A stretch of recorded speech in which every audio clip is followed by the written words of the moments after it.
Muy bien, seguimos chicos con el problema E, el cual se hace de una manera muy parecida a la anterior. También involucra un plano inclinado e involucra un análisis dinámico. Así es que vamos a resolver. Aquí, ¿qué nos comentan? Dice, una caja de 500 gramos o 0.5 kilogramos empieza en reposo desde lo alto de un plano inclinado, cuyo ángulo de elevación es 20 grados y cuya altura es 1.5 metros. Así que vamos a dibujarlo.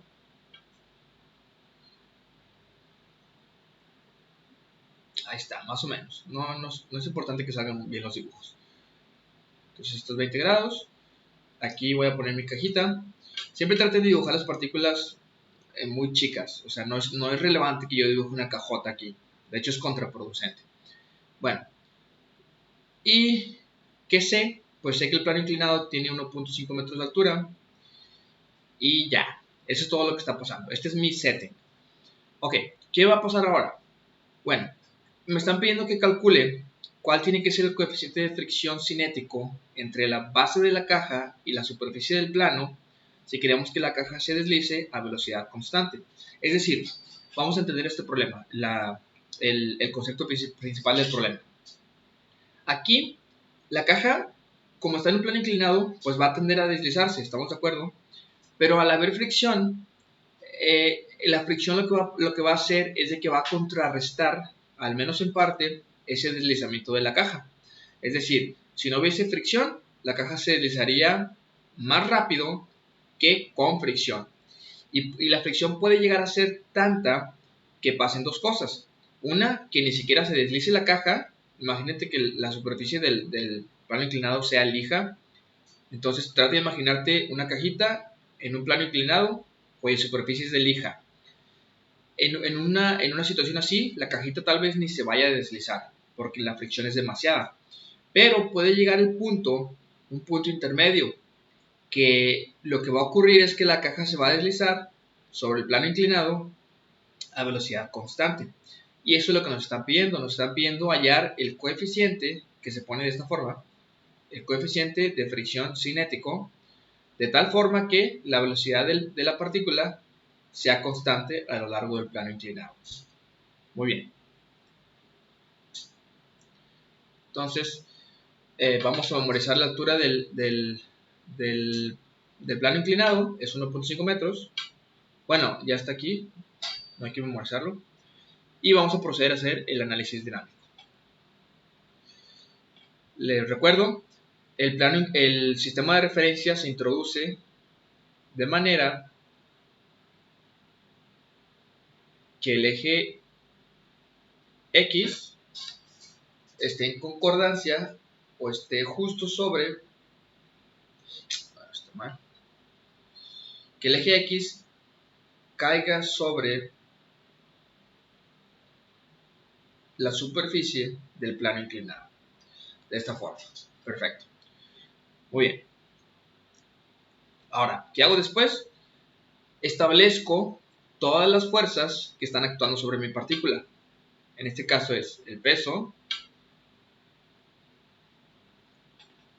que actúa perpendicular al suelo,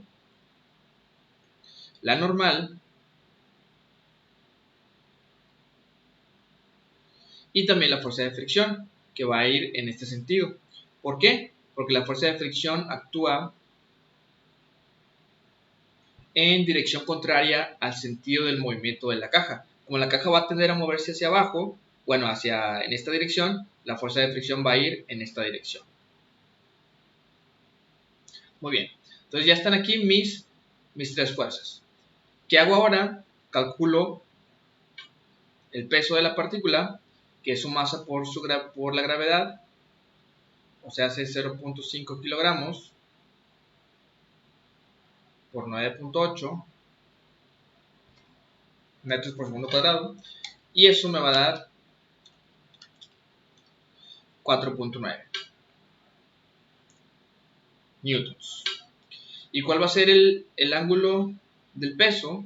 Bueno, utilizando el mismo método que te enseñé en el problema anterior, vas a poder deducir que el ángulo del peso, en este caso, va a ser 290 grados. Perfecto. Ahora bien, ¿qué sigue? sigue la tablita de todas las fuerzas inmiscuidas en el problema, que es la normal, la fuerza de fricción y el peso, y sus correspondientes componentes. De esta forma. Muy bien.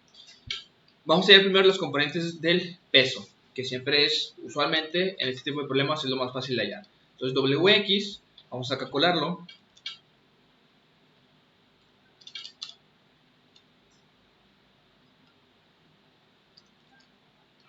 Nos va a dar 1.67. Wy nos va a dar menos 4.6. Ahora bien, Nx, recordemos la normal es esta, y Nx va a ser 0, porque la normal está situada justo sobre el eje Y. Asimismo, Fky, al ser la fuerza de fricción, al estar situada sobre el eje X, este valor va a ser 0. Y estos dos valores todavía no los conocemos, así es que nada más los vamos a poner Fkx y la normal en Y. Bueno, de hecho la normal en Y sí podemos sacarla, que como haciendo el mismo análisis que te había dicho la vez pasada. La componente Y del peso, es decir esta, va a balancear completamente a la componente Y de la normal, que es esta. Por lo tanto, este valor tiene que ser 4.6, forzosamente, para que la cajita se mantenga sobre el eje X, andando. Muy bien, entonces tenemos todos estos valores. Y por lo pronto todavía no tenemos cuánto vale este valor. No pasa nada. Muy bien, entonces, ¿qué sigue? Apuntamos la segunda ley de Newton, tanto para la sumatoria de fuerzas en X, recuerda que es igual a esto, como para la sumatoria de fuerzas en Y, que es esto. Entonces, ¿cuántas fuerzas tengo en X? Tengo estas tres. Vamos a apuntarlas. 0 más Fkx más 1.67, y eso va a ser igual a la masa del objeto, que es 0.5 kilogramos, por su aceleración en X. Y acá, ¿qué voy a tener? Pues tengo 4.6 más 0 menos 4.6 es igual a la masa del objeto por su aceleración. Muy bien. ¿Qué puedo deducir a partir de esto? Pues que la aceleración en Y va a ser 0. Lo cual ya sabíamos. ¿Por qué? Porque la partícula solo se va, la cajita solo se va a deslizar sobre el eje X, lo cual implica que no hay aceleración, no hay movimiento en Y, y por lo tanto su aceleración en Y es 0. Ahora bien, de esta otra ecuación, ¿qué es lo que puedo deducir? Vamos a ver. Como nos dice el enunciado del problema, yo lo que quiero es que mi cajita se deslice a velocidad constante a lo largo de esta rampa. ¿Qué significa eso? Que se deslice a velocidad constante. Pues que no va a haber aceleración. La aceleración en X va a ser 0. Es decir, este valor de aquí va a ser 0. Así es que vamos a sustituirlo. Le voy a poner un 0 ahí. ¿Ok? Y eso lo que implica es que si simplifico un poquito más esta ecuación, me va a quedar Fkx más 1.67 es igual a 0. Muy bien. Vamos a resolver esta ecuación acá. Bueno, la voy a apuntar aquí.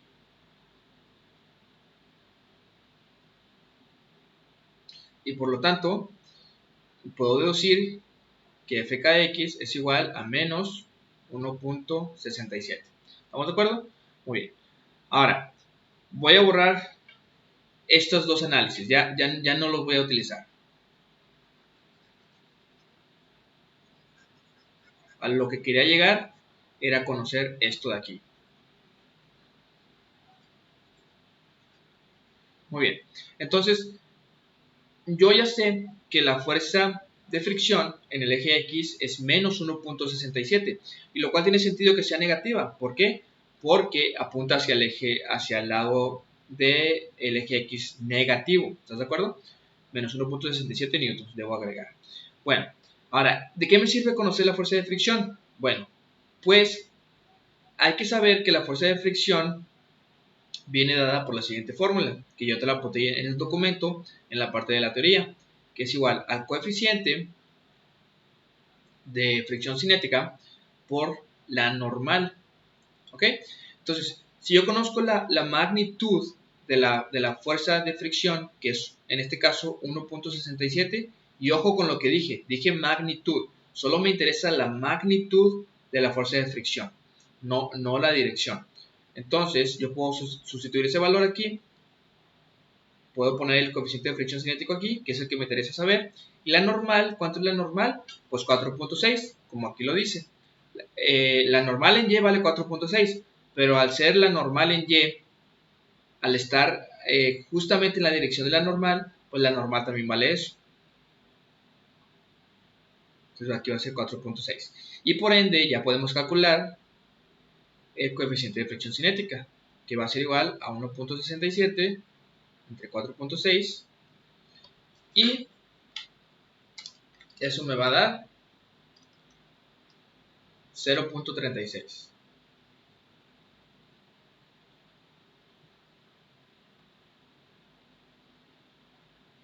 Y listo. El problema ha sido resuelto. Este es el coeficiente de fricción cinética necesario para que la partícula se deslice a velocidad constante. Cualquier cosa menor a este número como consecuencia va a tener que la cajita se va a deslizar con aceleración.